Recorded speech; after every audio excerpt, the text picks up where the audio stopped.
সম্পর্ক রয়েছে, একটি রহমতের সম্পর্ক, আরেকটি গজবের সম্পর্ক।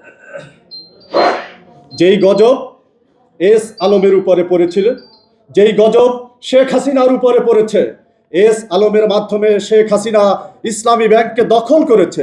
এদেশের কোটি গ্রাহকের, এদেশের ইসলামী অর্থনীতির চালিকা শক্তি, ইসলামী অর্থনীতির পথ প্রদর্শক ইসলামী ব্যাংককে দখল করার পরিণতি আল্লাহ ছেড়ে দেননি, তাদের পরিণতি বিশ্ববাসী প্রত্যক্ষ করেছে।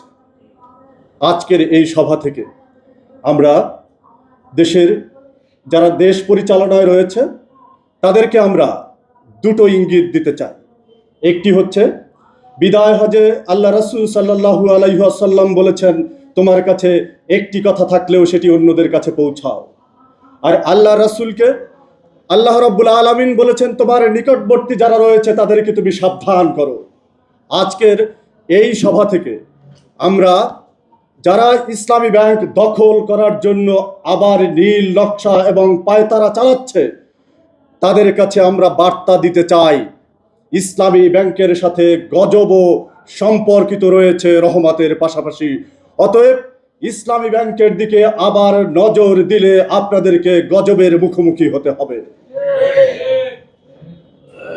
আমরা ইতিহাসের আরেকটু পেছনের দিকে যেতে চাই।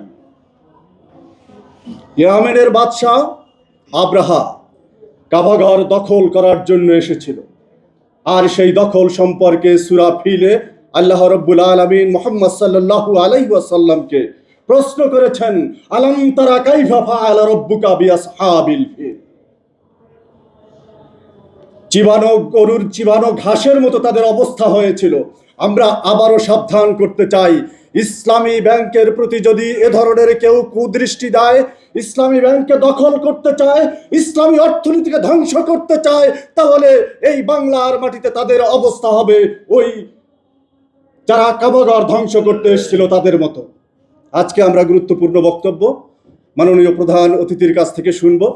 আপনারা আজকের এই সভায় অংশগ্রহণ করেছেন এবং নাগরিক মঞ্চ এই গুরুত্বপূর্ণ সভার আয়োজন করেছে, এজন্য আমরা সবাইকে আন্তরিক অভিনন্দন জানাই এবং একই সাথে আহ্বান জানিয়ে যাচ্ছি, আজকের শুধু ঘরের মধ্যে নয়, আমাদের যদি রাজপথে নামতে হয়, রাজপথকে অচল করে দিতে হয়, ইসলামী ব্যাংকের গ্রাহক সারা দেশে আছে, প্রয়োজনে আমরা সারা দেশকে অচল করে দেব ইনশাআল্লাহ।